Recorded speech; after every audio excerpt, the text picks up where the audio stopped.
الحمد لله وكفى وعباده الذين اصطفى أما بعد فأعوذ بالله من الشيطان الرجيم بسم الله الرحمن الرحيم والفجر وليال عشر قال تعالى في مقام آخر إنا أعطيناك الكوثر صل لربك وانحر إن شانئك هو الأبتر.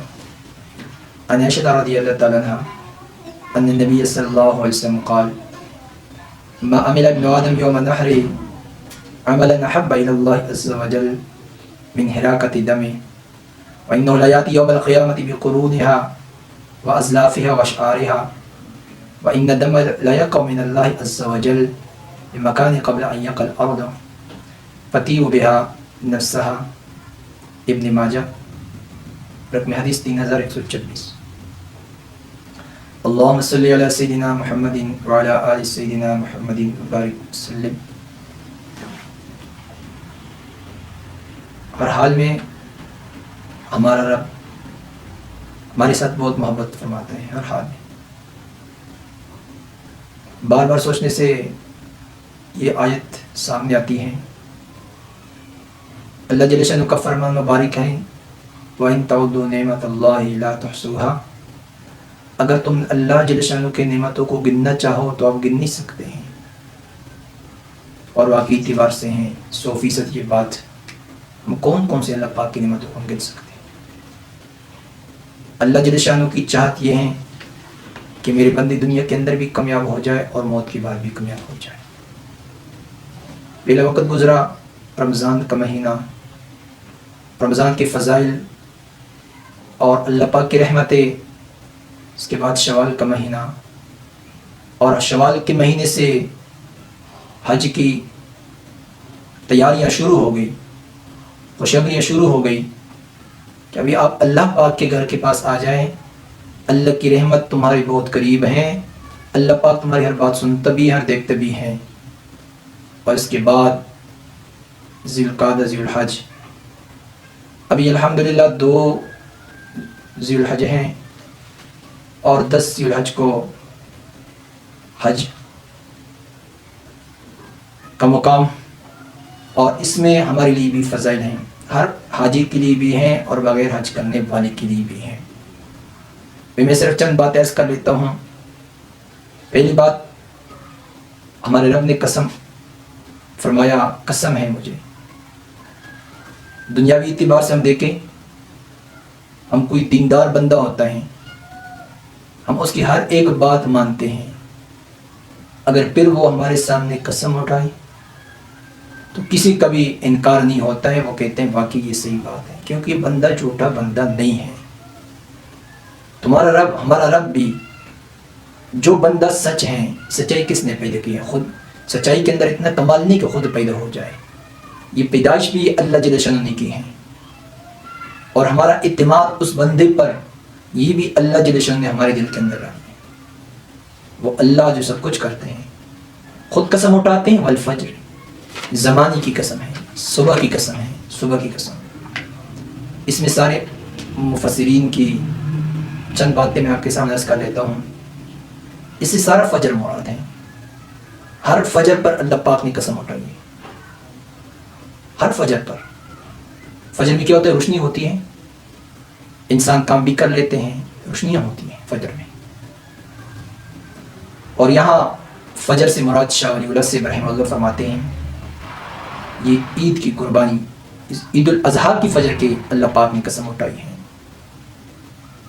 اور ظہیرۃ الجنان نے لکھا ہے کہ یہ 90 ذی الحجہ کی، 9 تاریخ ذی الحجہ کی قسم ہے، کیونکہ اس میں لوگ عرفات میں جمع ہوتے ہیں. تو اللہ جل شانہ نے قسم اٹھائی. اللہ جل شانہ نے عرفات کے لیے کوئی رات نہیں ہے، یوم نحر کے لیے کوئی رات نہیں ہے. عرفات کے دن، عرفات اگر کوئی عرفات کے مقام پر نہ پہنچ سکا، صبح صادق سے پہلے وقوف کیا تو اس کی وقوف بھی صحیح ہے، حج ادا ہو جائے گا. معرفت قرآن کی وجہ سے اس کا حج ادا ہو جائے گا. تو اللہ جل شانہ نے قسم اٹھائی ہے. اور تفسیر ابن کثیر نے اس آیت کے حوالے سے ایک حدیث پیش کی ہے امام الانبیاء علیہ السلام کا فرمان ہے کہ مراد اس سے عید الاضحیٰ کا صبح مراد ہے، یہ فجر مراد ہے۔ اور اللہ جل شانہ نے یہ آیت، اللہ پاک نے قسم اٹھائی ہے، لما جاء موسیٰ لمیقاتنا وکلمہ ربہ قال رب ارنی انظر الیک۔ موسیٰ علیہ السلام آئے، پہلے کلام کیا اور عرض کیا یا اللہ میں تجھے دیکھنا چاہتا ہوں، میں تجھے دیکھنا چاہتا ہوں۔ اللہ پاک نے فرمایا لن ترانی، آپ مجھے کبھی نہیں دیکھ سکتے، اگر آپ دیکھنا چاہتے ہیں تو کوہ طور پر نظر کر لیں۔ جب اللہ جل شانہ اپنے رحمت کی تجلی اور کوہ طور پر نازل فرمائی تو حضرت موسیٰ علیہ السلام بے ہوش ہو گئے، گر گئے۔ یہ ثابت کر کے دکھایا کہ دنیا کے اندر جنت کے علاوہ کوئی بندہ اللہ پاک، کوئی بندہ اللہ جل شانہ کو نہیں دیکھ سکتا۔ ہاں اللہ پاک کا دیدار ہوگا جنت میں ہوگا، دنیا کے اندر نہیں ہو سکتا۔ تو اس وجہ سے اللہ جل شانہ نے فجر کی قسم اٹھائی، اس دن کی تفسیر ابن کثیر کے حوالے سے اس دن کی قسم اٹھائی جس دن حضرت موسیٰ علیہ السلام آئے، اے اللہ میں تجھے دیکھنا چاہتا ہوں۔ اس میں دو باتیں، کیوں جذبہ کیوں پیدا ہوا کہ پہلے کلام تھا، پھر نظر کی خواہش تھی، میں دیکھنا چاہتا ہوں۔ اس آیت مبارکہ سے دو بات نکلتی ہیں، ایک یہ ہے کہ عورت، نہ محرم عورت کسی مرد کے ساتھ فون پر باتیں نہ کریں، پہلے باتیں ہوگی اور پھر دیکھنے کا شوق ہوگا۔ حضرت موسیٰ علیہ السلام نے پہلے کلام کیا پھر شوق اٹھا۔ اسی طرح نمازی بندہ پہلے کلام کرتا ہے اللہ جل شانہ سے، پھر نمازی بندے کے دل کے اندر بھی شوق پیدا ہوتا ہے کہ میں دیکھ سکوں، دنیا کے اندر تو نہیں دیکھ سکتا ہے، اللہ جل شانہ جنت میں، جنت کے علاوہ اللہ پاک کوئی نہیں دیکھ سکتا ہے۔ ابھی اس نمازی کے اندر جذبہ بھی پیدا ہوتا ہے، اے اللہ اگر تو نے اے اللہ اگر تو نے مجھے موت دینی ہے تو شہادت کی موت دے۔ کیوں؟ شہید بندہ شہادت کی وجہ سے فوراً جنت پہ چلا جاتا ہے، جنت میں اللہ جل جلالہ کا ملاقات ہوگا۔ تو سب سے زیادہ ساری جنت کی اتنی زیادہ رونق نہیں ہے، اتنی زیادہ خوشی نہیں ہے جو اللہ جل جلالہ کی دیدار میں جتنی ہے۔ تو لہٰذا اللہ جل جلالہ قسم اٹھائیے، یعنی اللہ جل جلالہ کی ملاقات، تو جب تم ذی الحجہ کے مہینے میں نیک عمل کرو گے،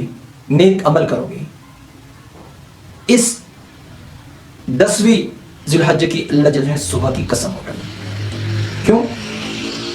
10 ذی الحجہ کو امام الانبیاء علیہ السلام کا فرمان مبارک ہے، کسی آدمی کا کوئی عمل یوم نحر کے اعمالوں میں سے اللہ پاک کو کوئی پسند نہیں ہے، احب الی اللہ عز وجل من حراق دم، خون بہانے کے علاوہ، کسی جانور کو ذبح کرنے کے علاوہ اللہ جل شانہ کو ابن آدم کا کوئی عمل پسند نہیں ہے۔ اور یہ بندہ، یعنی یہ آپ جب ذبح کرتے ہیں جانور کو، وَإِنَّهُ لَيَأْتِي يَوْمَ الْقِيَامَةِ بِقُرُونِهَا وَأَزْلَافِهَا وَأَشْعَارِهَا، اور قیامت کے دن یہ اپنے سینگوں کے ساتھ اور بالوں کے ساتھ لایا جائے گا۔ اور امام الانبیاء علیہ السلام کا فرمان مبارک ہے، وَإِنَّ الدَّمَّ لَيَقْعُ مِنَ اللَّهِ عَزَّ وَجَلَّ بِمَكَانٍ قَبْلَ أَن يَقَعَ الْأَرْضُ، خون زمین تک پہنچنے سے پہلے اللہ جل شانہ تک یہ خون پہنچ جاتا ہے، اللہ جل شانہ اس کو قبول بھی فرماتے ہیں اور فرماتے ہیں فَطِيبُوا بِهَا، اے لوگو تم اس کے ساتھ اپنے آپ کو خوش کر لے اور آپ کیا کر لے، قربانی کر لے، تمہارا دل بھی خوش ہوگا اور اللہ جل شانہ خوش ہوتا ہے۔ تمہارا دل کیسے دل خوش ہوتا ہے؟ جب انسان ذبح کر لے تو اس کے اولاد خوش ہوتے ہیں، اس کی اور باتیں کر لیتے ہیں، دنیا میں تمہاری فوائد بھی ہیں، اور اصل یہ ہے کہ اللہ پاک راضی ہوتا ہے۔ اور یہاں تک اس کی فضائل میں سے امام الانبیاء علیہ السلام کا فرمان مبارک ہے، ذی الحجہ کے مہینے میں اس کی ان ایاموں میں ایک روزہ رکھنا 1 سال کی عبادت کا ثواب ہے، اور قیام کرنا رات کے وقت لیلۃ القدر کے برابر ثواب ملے گا۔ اور پیارے حبیب علیہ السلام کا فرمان مبارک بھی ہے کہ جو بندہ قربانی کرنا چاہتے ہیں اس کو چاہیے فلا یأخذن شعرا ولا یقلمن ظفرا، اپنے بالوں کو نہ کاٹیں اور اپنے ناخن کو نہ کاٹیں۔ یہ مستحب عمل ہے، مستحب کی کیا ہے؟ اجر ہے، نہ کرنے پر اس کا گناہ نہیں ہے۔ کیوں؟ یہ کیوں بات اللہ امام الانبیاء علیہ السلام کی کلام کیوں ہے؟ یہ کیوں کلام فرمایا کہ اس کو چاہیے کہ وہ اپنے ناخن نہ کاٹے، اپنے بال بھی نہ کاٹے؟ کیوں؟ اور ہمیں اس کیوں کی ضرورت بھی نہیں ہم پوچھا کرے یہ کیوں باتیں ہیں، لیکن اللہ جل شانہ ان حضرات علماء کرام کو طویل زندگی نصیب فرمائے، ان نے نقطہ نکالا ہے کہ ان ایاموں میں حجاج کرام احرام باندھتے ہیں، اور احرام جب انسان احرام پہ ہوتا ہے اور اپنے بالوں کو اپنے ناخن کو نہیں کاٹتا، تو اسی طرح اے لوگوں تم یہاں اس مقام پہ ہو اور تم ابھی قربانی کرنا، ابھی آپ حج پہ نہیں گئے ہو، ابھی آپ قربانی کر رہے ہیں، تو آپ نے بھی ناخن نہیں کاٹے، بال نہیں کاٹا، آپ مشابہت کرنا چاہتے ہیں، یا کریم اللہ میں بھی مشابہت کرنا چاہتا ہوں، ابھی تو میں حج پہ نہیں گیا ہوں، میں تو اپنے مقام پہ ہوں، لیکن میں مشابہت کرنا چاہتا ہوں۔ یہ مشابہت اللہ جل کو بہت پسند ہے، اللہ جل شانہ کو یہ مشابہت بہت پسند ہے۔ امام الانبیاء علیہ السلام کا فرمان مبارک ہے، من تشبہ بقوم فہو منہم، جس نے جس کے ساتھ مشابہت کر لی وہ اس کے ساتھ اٹھایا جائے گا۔ تم حاجیوں کے ساتھ مشابہت کرتے ہو، وہ حاجی جو اللہ جل شانہ کے گھر تشریف لے گئے ہیں، کعبہ کے پاس تشریف لے گئے ہیں، وہ تمہیں مشابہت کرنا چاہتے ہو، اللہ جل شانہ کو مشابہت بہت پسند ہے۔ ہو سکتے ہیں اسی قربانی کی وجہ سے، مشابہت کی وجہ سے اللہ جل شانہ آپ کو حج کے لیے قبول فرمائے۔ تو ہمارے پیارے حبیب علیہ السلام کا کوئی کلام کسی قسم کے فوائد سے خالی نہیں ہوتے ہیں، دنیاوی کے اعتبار سے بھی فوائد ہیں، اخروی کے اعتبار سے بھی فوائد ہیں۔ تو لہٰذا مستحب عمل ہے، ہر بندہ جس کی قربانی نہ بھی ہو اس کو کرنا چاہیے مشابہت کی وجہ سے۔ یہ نقطہ نکال کر مشابہت کی وجہ ہر بندہ کرنا چاہتا ہے، یہ مستحب عمل ہے، لیکن یہ ضروری نہیں ہے ہم جب مستحب ہوتا ہے تو پھر اس کو فرض کا درجہ دیتے ہیں، اور فرض چیز کو ہم چھوڑتے ہیں۔ ہمارے یہاں بعض حضرات کیا کر لیتے ہیں، ہمارے یہاں بعض حضرات انہی ایام میں کلین شیو نہیں کرتے ہیں، کیوں کہ گناہ ہے، اور جب ذبح کر لے پھر کر لیتے ہیں۔ نہیں اے بندے، شروع میں کلین شیو کرنا گناہ کبیرہ تھا، ابھی بھی آپ نے کلین شیو کر لی، آپ نے اپنے آپ کو عورت جیسے بنایا، تو یہ بھی گناہ کبیرہ ہے۔ اللہ جل شانہ ہم سب کو علم سننے کی، باتوں سننے کی اور عمل کی توفیق بھی نصیب فرمائی۔ آخر میں گزارش کرنا چاہتا ہوں، آپ کو کوئی مسئلہ ہو تو آپ حضرات علماء کرام کے ساتھ رابطہ کر لیں، اپنے جو آپ کے قریب علماء کرام ہیں، اعتماد ہیں، ان کے ساتھ رابطہ کر لیں، مسائل پوچھا کریں۔ اللہ پاک ہم سب کو علم اور عمل کی توفیق نصیب فرمائے۔ وآخر دعوانا الحمدللہ۔